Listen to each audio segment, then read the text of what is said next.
Dejo con el doctor Cuellar con la presentación. Muchas gracias, doctora López. Mi agradecimiento a la Asociación Peruana de Trasplante de Órganos y Tejidos por la invitación, al laboratorio de Urolab, que ha hecho posible mi presencia, y gracias por las palabras de la doctora Lourdes. Bueno, tenemos 30 minutos para poder conversar un tema tan amplio que nos tomaría días, ¿de acuerdo? Pero vamos a hacer las cosas bien puntuales, de tal manera que podamos irnos con la mente clara en relación a la infección por citoma megalovírus. Porque tengo que presentar siempre mi disclosure o conflicto de intereses y debo leerlo, ¿no es cierto? El material de esta conferencia ha sido preparado por mi persona sin intervención de terceros. Esta conferencia tiene únicamente un interés académico dirigido a médicos, estudiantes y personal de salud interesado en el tema. Y la conferencia está patrocinada por Urolab Perú SAC. Recibo un honorario profesional por el dictado de esta conferencia. ¿De acuerdo? Esta es la agenda: introducción, infección por citomegalovirus, refractariedad, resistencia y lecciones aprendidas para llevar a casa.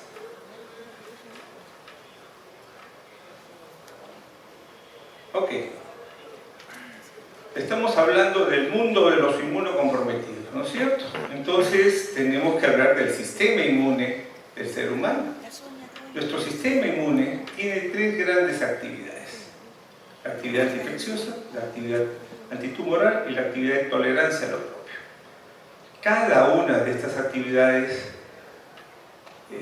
nos protegen de, respectivamente, infecciones, cáncer y enfermedades autoinmunes o alérgicas, ¿no es cierto? Entonces, una persona que tiene sus tres actividades funcionando bien es lo que se llama un inmunocompetente. Y aquel que tiene una o más de estas funciones alteradas la denominaremos inmunocomprometido. Entonces, de ahí es bien claro, ¿no es cierto? Cuando enfrentemos un paciente, hay que saber qué tipo de paciente tiene el problema que vienen a consultarnos, ¿correcto? Y ahí viene este modelo, se movió bien, es muy sensible. Okay. Aquí tienen una serie una lista de huéspedes inmunocomprometidos desde los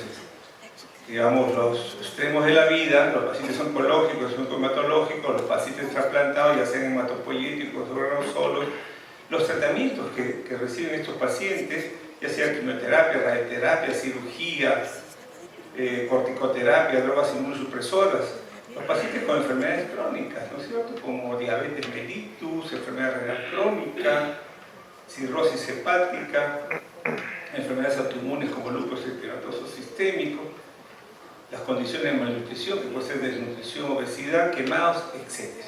Y hay mucho más. Entonces vamos a hablar de la actividad antiinfecciosa del sistema inmune.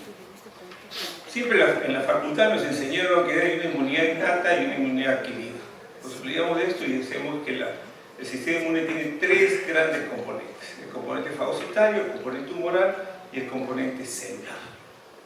El componente celular es el principal, es el que maneja todo, es el padrino, ¿no es cierto? Maneja todo y decide a través de su linfocito T4, ¿correcto? Pero es importante entender cuáles son los componentes de los miembros de las otras componentes. El componente fagocitario está por los fagocitos. Los fagocitos tenemos monocitos, macrófagos, segmentados por nucleares. De esos nos interesan los neutrófilos. Los neutrófilos son nuestra primera línea de defensa, ¿de acuerdo? Y nos protegen de bacterias extracelulares no capsulares y hongos tipo levaduriformes y filamentos, ¿correcto? Los pacientes con neutropenia, la falla es la neutropenia, es decir, leucemia aguda, pacientes con quimioterapia, radioterapia, los pacientes trasplantados los primeros 30 días, ¿de acuerdo? Y la única acción que tiene contra virus, el neutrófilo, es NK. ¿No es cierto? Natural killer. Por eso en los neutropénicos vemos herpes, la vida, a veces vaginal, genital. En el caso de la inmunidad humoral, está dado por los linfocitos B, que se transforman en células plasmáticas y producen inmunoglobulinas. Y eso nos protege de microorganismos encapsulados, generalmente bacterias extracelulares no capsuladas. Y la inmunidad celular está dada por los linfocito T, y obviamente inmunidad humoral que tenemos, mieloma múltiple, decimos linfocitos crónica, asplénicos, esplenectomizados, etc. La inmunidad celular, linfocito T, linfocito T4, comandante general de defensas, produce citoquinas y nos protege de los intracelulares, bacterias, virus, hongos y parásitos, y ahí entran los virus, que son intracelulares obligados, y algunos extracelulares como los helmintos o los ectoparásitos.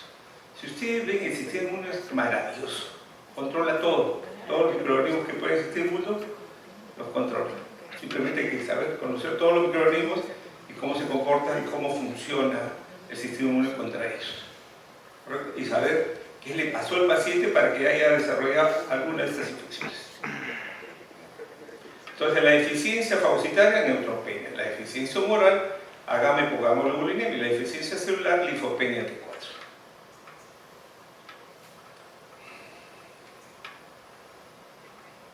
Ok.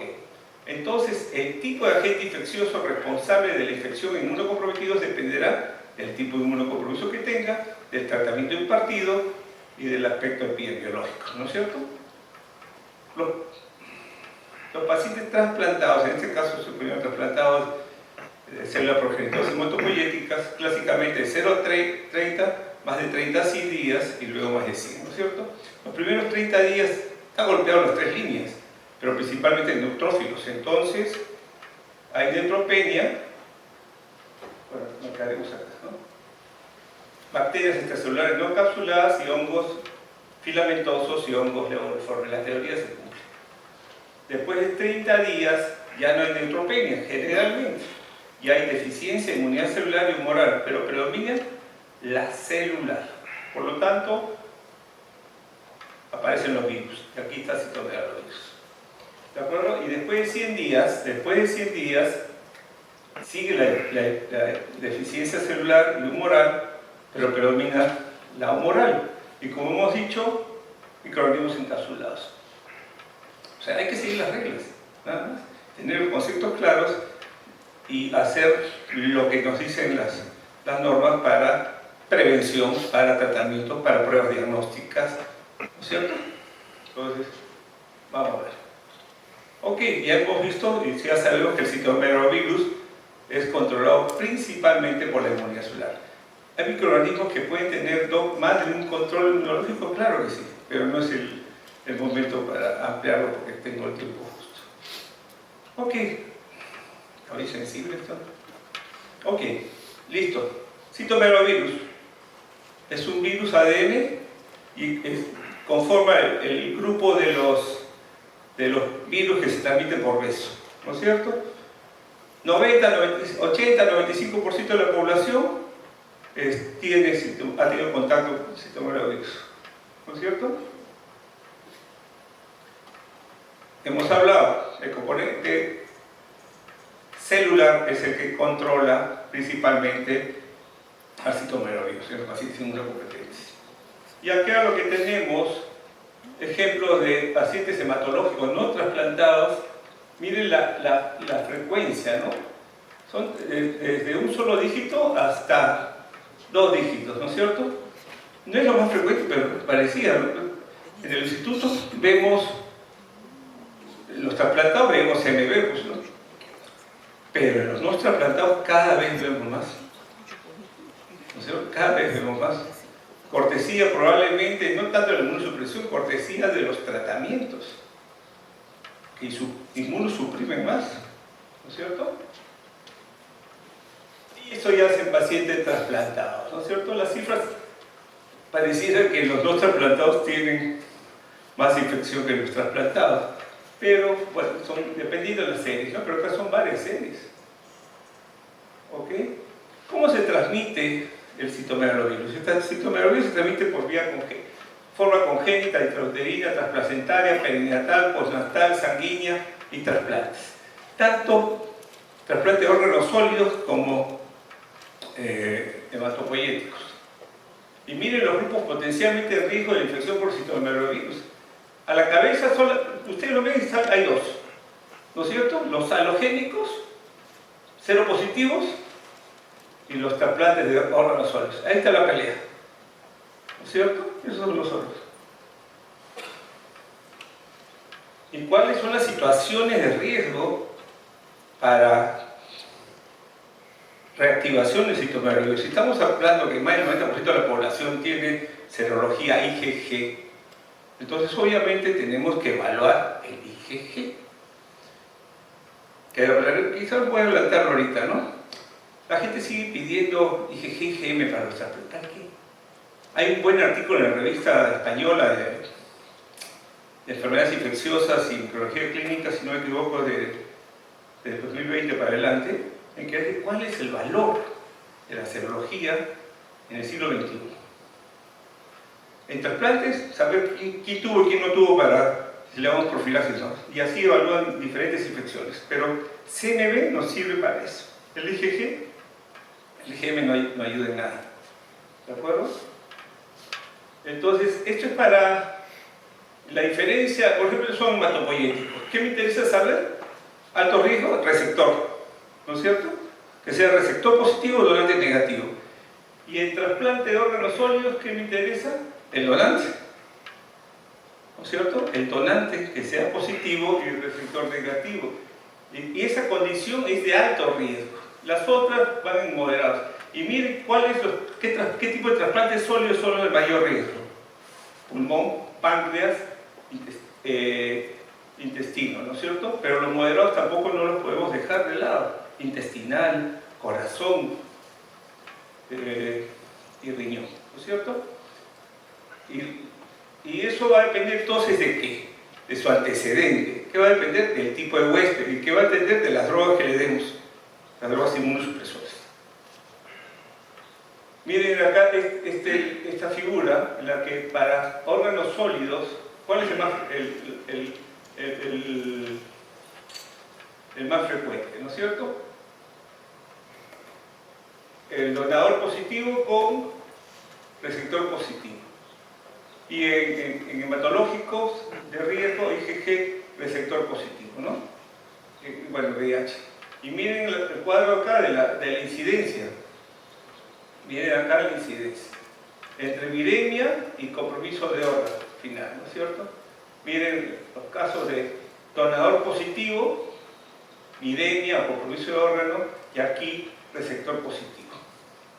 Eso es lo que tenemos que, como resumen de los trasplantes, esos son los más peligrosos que se nos puede reactivar.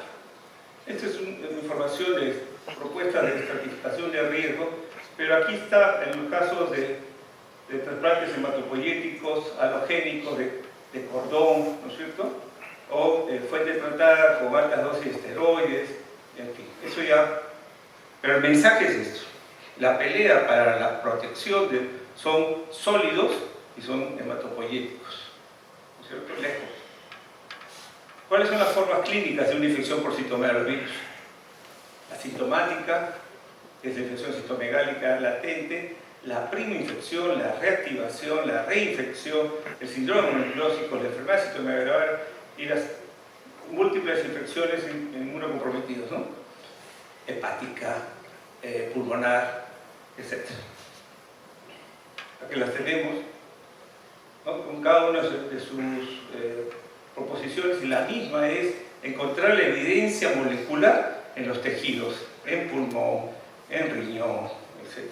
Aquí no es anticuerpos, aquí es evidencia molecular, ¿no es cierto? Evidencia molecular.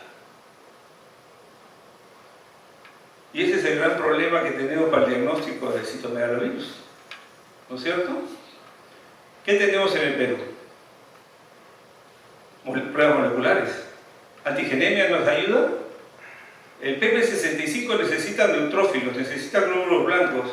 En un paciente neutropénico esa prueba no nos sirve, ¿de acuerdo?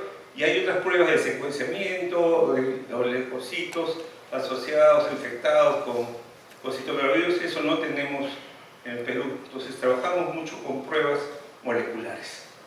Y hay que interpretarlas bien, ¿no es cierto? Hay que interpretarlas bien.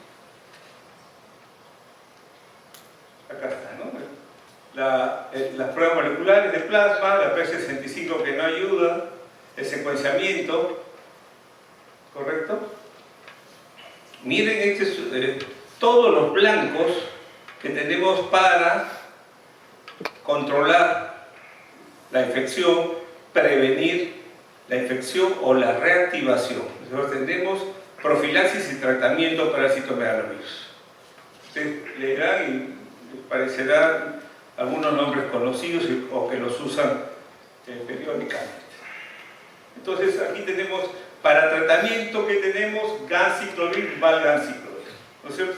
Si yo tengo una viremia por CMV, mi droga de elección es ganciclovir, ¿cierto? Y después puedo pasar a valganciclovir. Tengan cuidado que obviamente valganciclovir tiene problemas de absorción, más aún pacientes, si tuvieron pacientes trasplantados que tengan mucositis o que estén complementando con algún tipo de otra droga, su absorción va a ser, incluso la puede exacerbar. ¿Correcto? Luego tenemos Foscarnet. Foscarnet es una droga que sirve primero cuando tengamos intolerancia al ganciclovir o tengamos una gran toxicidad al ganciclovir, ¿no es cierto? Y obviamente si hay refractariedad o hay resistencia. ¿Sí? Estas tres drogas las tenemos en Perú. Cidofovir no la tenemos, y letermovir hay en Perú, pero es profilaxis. Está orientada para profilaxis. ¿De acuerdo? Está investigando para refractar esto, no hay lo suficiente evidencia. Entonces lo usan básicamente para profilaxis. Y acá tengo otra cosa. Y por ahí no veía nada. De memoria no estaba haciendo.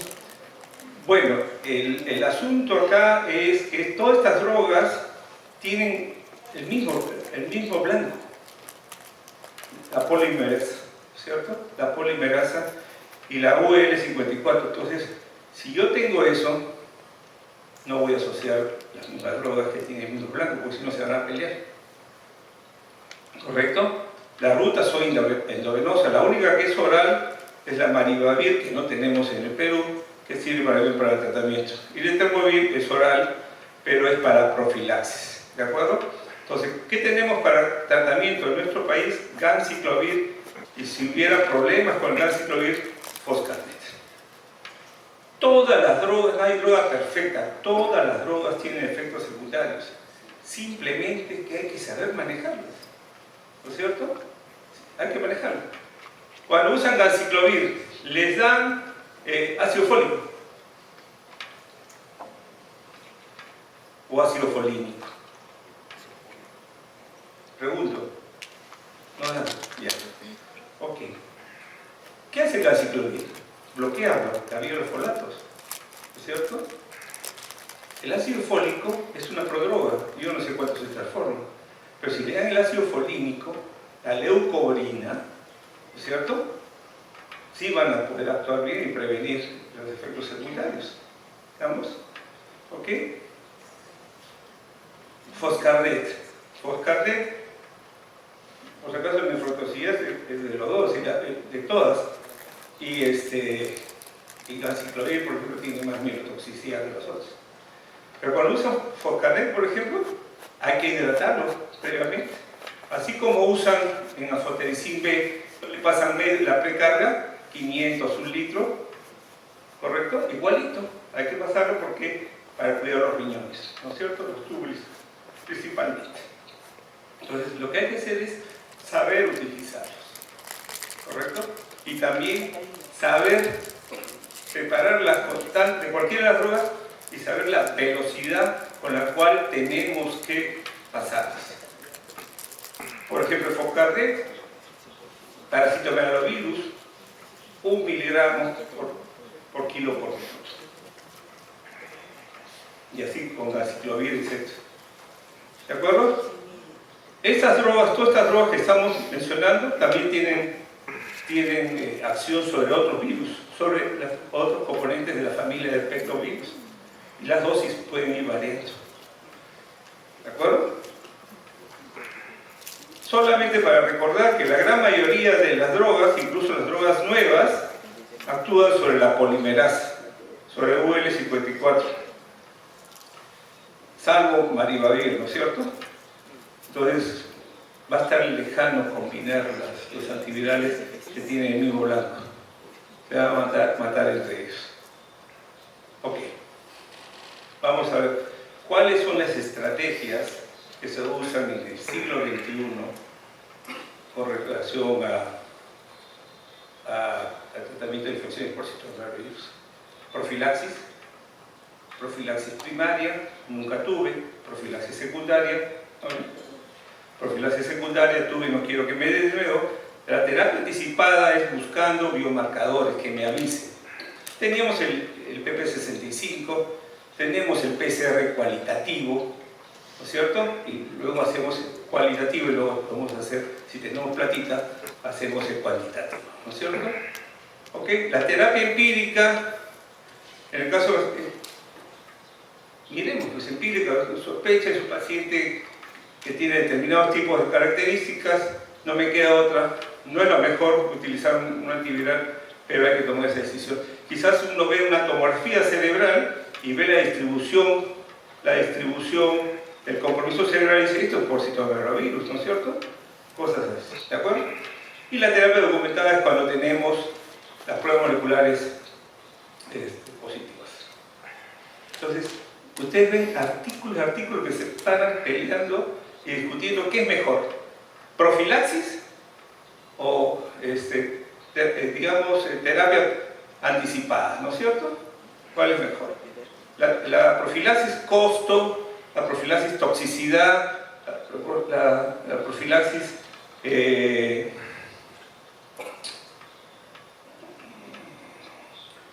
efectos secundarios, pero la ventaja es que está mejor controlado que darle intermitente. Y la otra es, lo sigo con PCR costo, ¿no es cierto? Aparece, le doy la terapia antiviral, controlo y lo vuelvo a controlar. Siempre y cuando, hasta que recupere, pues hasta que mejore su sistema inmune. ¿Qué nos van a indicar eso? Los CD4, ¿no es cierto? Los CD4. Entonces acá tiene una tabla de profilaxis versus terapia empírica. Y, por ejemplo, la prevención de la enfermedad por citomegalovirus, eficaz. Para la parte citomegalovirus tardío que hemos visto acá más de 100 días, mejor profilaxis. La resistencia no es común para ambas. La implementación es más difícil de Prentice y es cara, ¿no es cierto? Es cara, los costos son mucho más caros en monitoreo. La seguridad es menos tóxica la intermitente, ¿no es cierto? Entonces tiene un montón de pro y contra cada uno de ellos y obviamente los equipos de trasplantes decidirán cuál es lo mejor para cada uno de sus pacientes. Correcto, igualito en órganos sólidos o hematopoyéticos, ¿no es cierto? En trasplantados hematopoyéticos es más común utilizar Prentice, pero si no tenemos recursos para eso, pasamos profilaxis. Y en órganos sólidos que tienen mayor evidencia, en la profilaxis, ¿no? Eso para que ustedes vean el número de pacientes, tanto en órganos, la tasa, la morbilidad y la mortalidad de la infección por citomegalovirus en órganos sólidos y hematopoyéticos. ¿Correcto? A ver, un tema. Miren la enfermedad por citomegalovirus, lo tenemos más, y miren en hematopoyéticos y esto en órganos sólidos. O sea, es más sintomático que vemos es órganos sólidos, ¿no es cierto? Y al final de la terapia Prentice tenemos más asintomáticos, ¿no? Ok, esto es para demostrar, digamos, dependiendo del tipo y recorrer, dependiendo del tipo de órgano sólido, todos son donantes positivos, y para lo génico el grupo de riesgo es el receptor positivo. Eso es en profilaxis, pero también la profilaxis tiene que venir, si me van a dar inmunosupresores, si me dan quimio, pacientes oncológicos, vean todas las drogas que tenemos en cáncer, ¿sí? Y esos también necesitamos profilaxis. Y hemos hablado de trasplantados, vámonos a los oncológicos, igualito. Peor, si tiene IgG positivo, ¿no es cierto? En oncológico se pone en discusión, ¿qué usamos acá en Perú? ¿Aciclovir? ¿Valaciclovir? ¿Valganciclovir? Probablemente, si no hay recursos, estamos usando altas dosis de aciclovir. Eso está fuera de, ¿no es cierto? ¿Qué nos queda? Valganciclovir. Y el único de los no citomegálicos es valaciclovir. Y ahora lo que se está discutiendo, digamos, promocionando mucho es letermovir, ¿no es cierto? Como profilaxis. Acá tienen una tabla de profilaxis y tratamiento. Vuelvo a repetir: ganciclovir, valganciclovir, tratamiento. Y foscarnet, tratamiento. Letermovir es profilaxis. 5 minutos. Ya. Ok. Esto es para que ustedes vean, en pacientes con infecciones asintomáticas, leves, moderadas o severas, la doble elección es ganciclovir, ¿de acuerdo? ¿Sí? Y esto es vacuna. Y ojalá que salga una vacuna alguna vez. Los que ganan acá son los investigadores. Nosotros hasta ahora no ganamos nada. Un concepto importante: refractariedad y resistencia. Es práctico, vamos a hacer cortito esto. Refractariedad significa, ¿sí?, viremia, citomegalovirus, que incrementa después de 2 semanas de apropiada dosis de terapia antirretroviral. ¿De acuerdo? Y la resistencia a la droga tengo que hacerla con pruebas. ¿Sí? Tengo que hacer pruebas moleculares. Y si no tengo, pues trabajo con lo que tengo. ¿Y qué es lo que tengo? Por ejemplo, refractariedad es una, pero falla, ¿qué cosa es?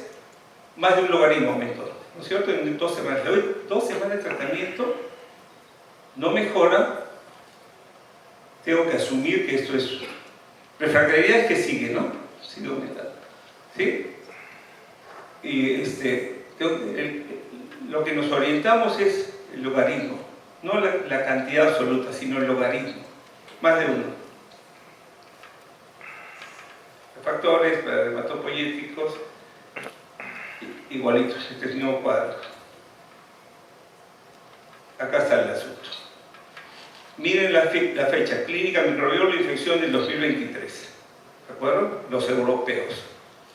Si tiene refractariedad, tiene resistencia. Y miden la carga viral, si tiene compromiso del sistema nervioso o tiene retinitis. Si la carga viral es baja, maribavir. Si la carga viral es alta, foscarnet. ¿De acuerdo? Y una vez que controle la carga viral, pueden pasarlo a maribavir. No tenemos, continuará con foscarnet. Y la otra es que empiece, cuando hay sistema nervioso central y retinitis, foscarnet, porque maribavir no atraviesa barrera hematocefálica. ¿De acuerdo? Ese es el dato. Y si es resistente, lo que tengamos. Maribavir no hay. ¿Qué tenemos acá en Perú? Foscarnet. Cidofovir no tenemos. ¿De acuerdo? Y yo le digo, no hay que tener miedo a las drogas, hay que saberlas manejar. Porque al final cualquier droga puede... Simplemente lo que tenemos que hacer es utilizarlas adecuadamente. Miren, estos son 3 universidades. La Universidad de Finlandia, el Johns Hopkins y la Universidad de Basilea, en Suiza. Johns Hopkins es americana, el otro son europeos, el foscarnet es europeo, y ellos siempre van a votar por su producto americano, ¿no es cierto? Pero, miren acá el Johns Hopkins. Miren acá Johns Hopkins. Ya se salió. ¿Cómo es esto? Pero lo pueden ver acá, ¿no? No importa que se cuadró acá. Ok. Miren acá. Para ellos el maribavir es la droga de elección. Lo tenemos acá. Pero, ¿qué cosa dice bien claro? Tiene el otro agente foscarnet, que tiene efectos secundarios, pero si sabemos manejarlo va muy bien. ¿De acuerdo? Esta droga tiene más de 30 años en los pacientes. Nosotros lo usamos en pacientes con VIH hace muchos años, cuando empezó la epidemia, cuando había fallas de CMV, la usábamos y después desapareció de Perú y ahora ha vuelto, ¿no es cierto? Tanto los europeos, ellos ponen que utilizan Focarnet y lo que recomiendo es simplemente tener los cuidados que se necesita como en cualquier droga. Tratamientos son 2 o 3 semanas. ¿Cuáles son las lecciones aprendidas para llevar a casa? Primero hay que coger el huésped, ¿no es cierto? Hay que pensar si ese huésped está en riesgo o no. Tratar de hacer un buen diagnóstico desde el punto de vista del tipo de inmunocompromiso, del tratamiento que reciba y del aspecto epidemiológico. Si sabemos que es de riesgo, tomar medidas de prevención. Y si hay que dar tratamiento, usamos vanciclovir, y si tuviéramos un problema de intolerancia, etc., pasamos o de resistencia refractaria, pasamos a la siguiente droga que sería Focarnet. Hay que conocer la farmacocinética y farmacodinámica de medicamentos, cómo debe administrarse cada uno de nuestros medicamentos. Y por supuesto tener un monitoreo inmunológico, ¿no? Porque vamos a tener que en algún momento parar las drogas, ¿no es cierto? Una vez que se recupere de la inmunosupresión, parar las drogas. Ok, muchas gracias y quisiera aprovechar con la venia del doctor Carrasco. El próximo año es un momento muy importante. Tenemos la Asociación para el Cambio de Infectología, va a hacer su congreso en 2025, del 2 al 5. Obviamente, estamos seguros que la asociación va a participar y va a haber temas tanto de trasplantes, va a venir toda la gente de trasplantes de Latinoamérica y de otros, digamos, temas dentro de infectología. Así que los invitamos, apúntenlo y ténganlo en cuenta. Muchas gracias.